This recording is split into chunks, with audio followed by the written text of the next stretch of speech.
Yeah, I just I cut that off. I'm in there with Brandon Price, and all of a sudden we're having some nice conversation. It's always off the air. The best. That's the best, right? Well, we killed the music because we want you to be seen in all the country. So Vic is he is producer extraordinaire. He knows we come out of break. Bam, kill the music. Kill the music. Yeah, but we weren't up on the air. And I was trying to show him something. Yeah, look, we don't have to go to work until we have to go to work. Right. That's it. It's working. Anyway, you saw it. Anyway, you saw the Deltas up there last night. Yes, sir. Cutting Having up, a good time. carrying on, making sounds. They had a good time. Yeah, you know, when they asked when the sororities asked to stroll, they have different songs. Yeah, absolutely. You know, I think the AKAs like Candy. Dun, dun, dun, dun, dun, dun, dun, dun, dun, dun. Yeah. I'm not gonna tell you the name of the song that the Delta strung to. You know, we don't have to. And look, are you Pledge? Are you a Q or something? I am an alpha man. You're an alpha man. Yeah. You know, we had DJ Hare in here yesterday, Yeah. and I said, "Didn't the alpha start it?" He said, "Man, why'd you have to bring that up?" Yeah. Who was first? Who was first? On all the things that you post, you always say Rangers lead the way. Ooh. Yeah, that's how I feel about alpha. Well, and look, and Yeah. rightfully so. You got your group, and that's what you are, and you remember those things. Yeah. And they make an impression in you at a certain point in your life. Sure. You know? Sure. And so I told Vic yesterday, whatever you do, do not play Atomic Dog. Don't play Oh it. my goodness. With DJ Hare sitting in here. Yeah. Well, you know what? I'll say this in respect to all Greek-lettered organizations, at least the Divine Nine. As a man, especially as a young black man, when those organizations are operating in their fullness, you can see a part of you as a man in every single one of those organizations.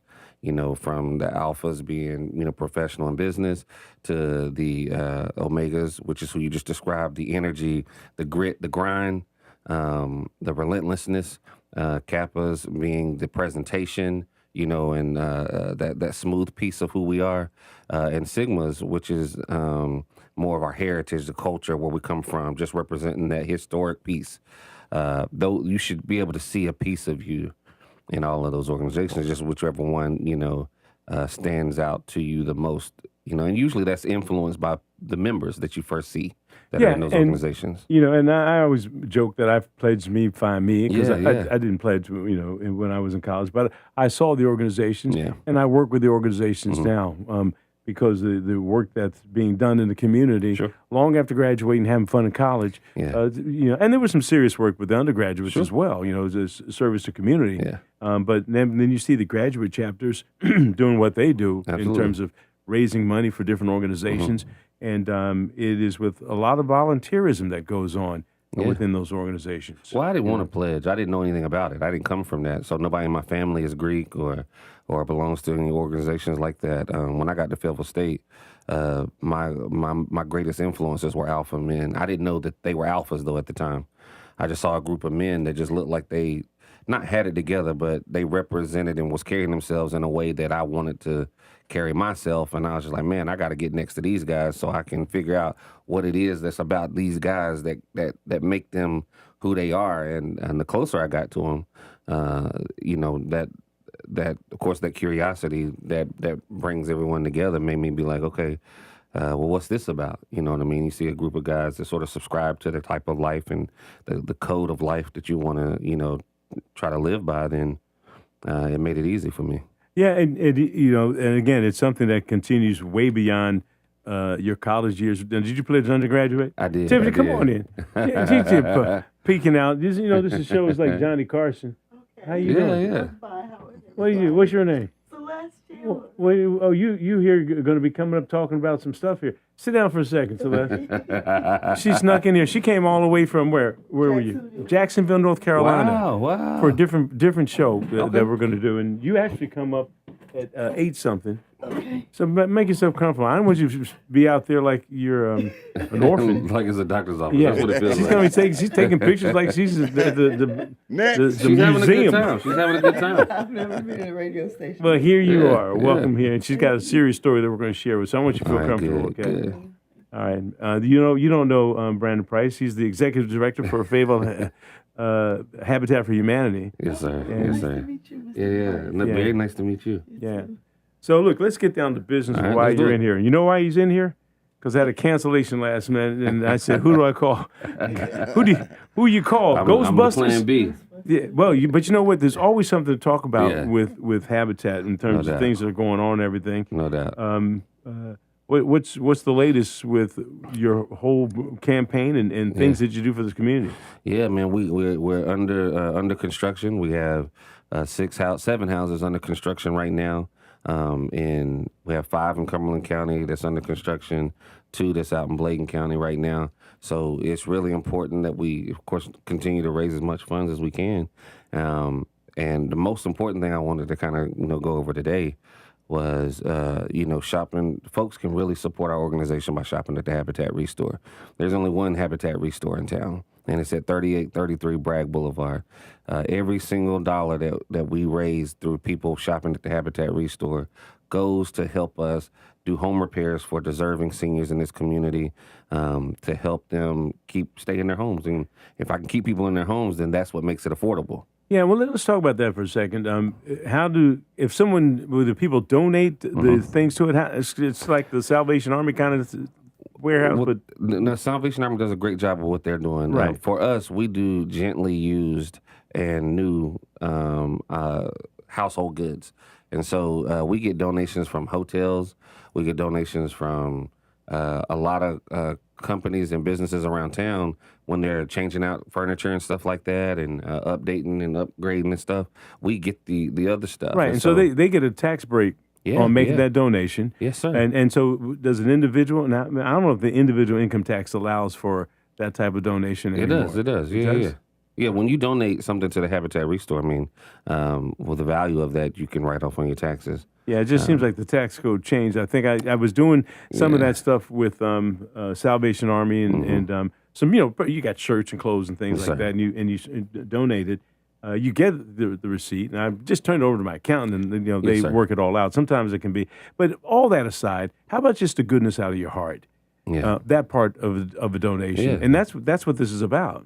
Well, yeah. So obviously, one, you're gonna get some good quality stuff. We have some really neat finds in the Habitat Restore, and it's at a very reduced price of what you would pay for it anywhere else. So, so you can, of course, when people are changing out stuff in their rental properties or in their own home, they come and shop with us. Start with us. That's what I say.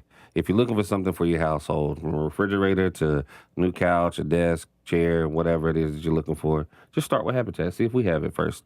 And then if we have it, I guarantee you're going to get it for a good price. It's going to be a quality product. We're going to do everything we can to help you.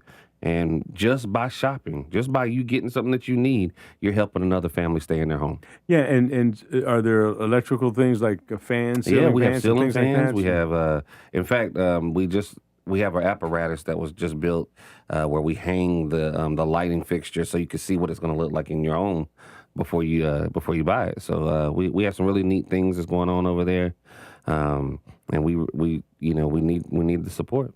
Yeah, and give us the address again of where it's located. Yeah, so there's only one Habitat Restore in Cumberland County. It's at 3833 Bragg Boulevard.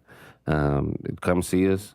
Come check in with us. Come spread your love, your good joy, your cheer. Donate. If you have stuff in your home that you, before you just throw it away, see if it's something that's worth donating. Because there's one man's trash is another man's treasure. There's some things that you think that, man, ain't nobody want this. But somebody will come by the Habitat Restore and buy it. Yeah, and let's talk about the villages again, because I've seen them grow.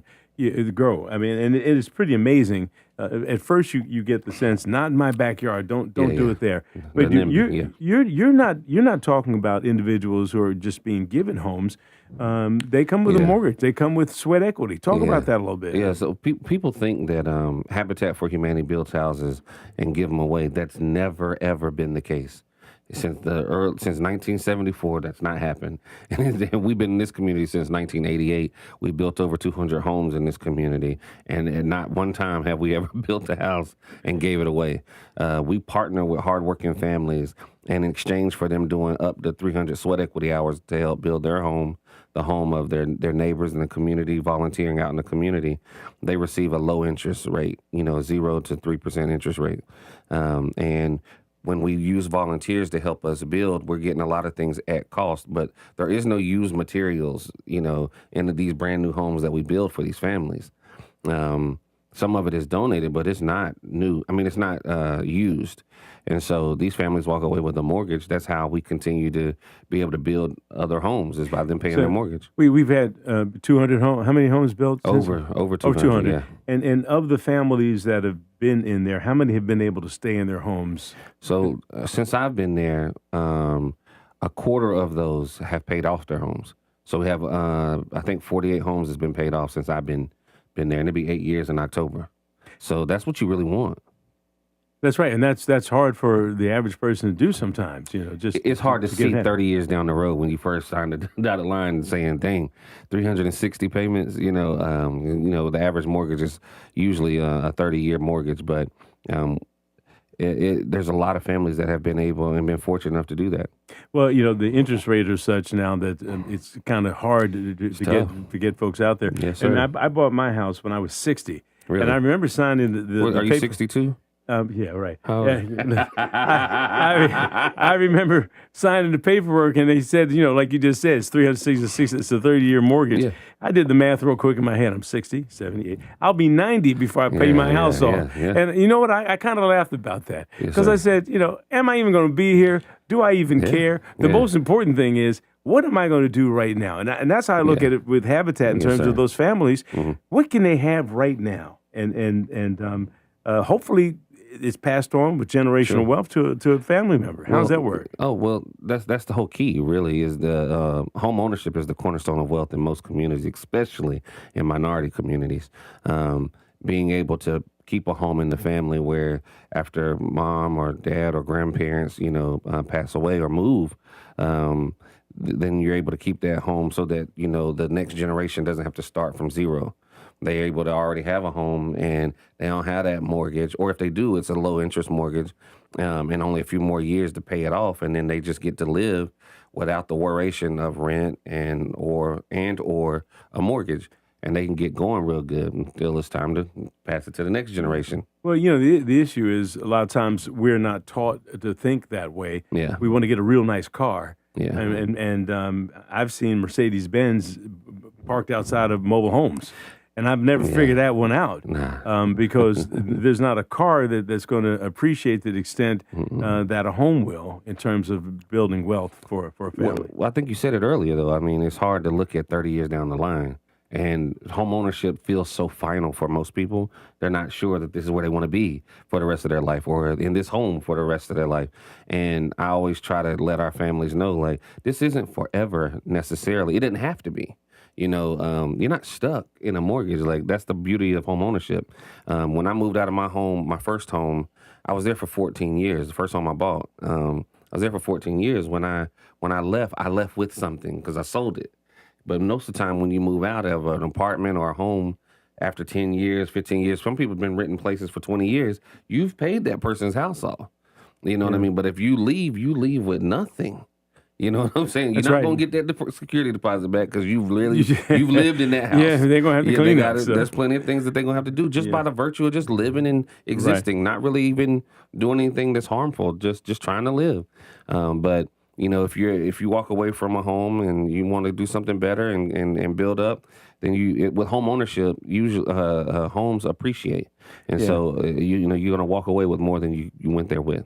Well, Brandon Price, Executive Director of Habitat for Humanity. Is it Fayetteville or Cumberland County? Or what's Fayetteville area. Fayetteville area, yeah. Mm-hmm. Well, look, we appreciate the work you do in the community. I'm sure those who have homes that with the sweat equity and hidden hammers are appreciative of the fact that I've seen the smiles. I've done the stories. I've seen the smiles on their faces when they get that key, man.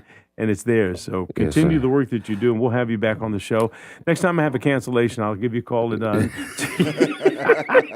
Hey, listen, you said you bought your house when you were 60 and you was concerned about paying it off. No, I'm not concerned about paying it off. No, I'm saying, the years. I'm just saying, like, you keep wearing shirts like that, somebody's going to help you pay it off, I promise. We're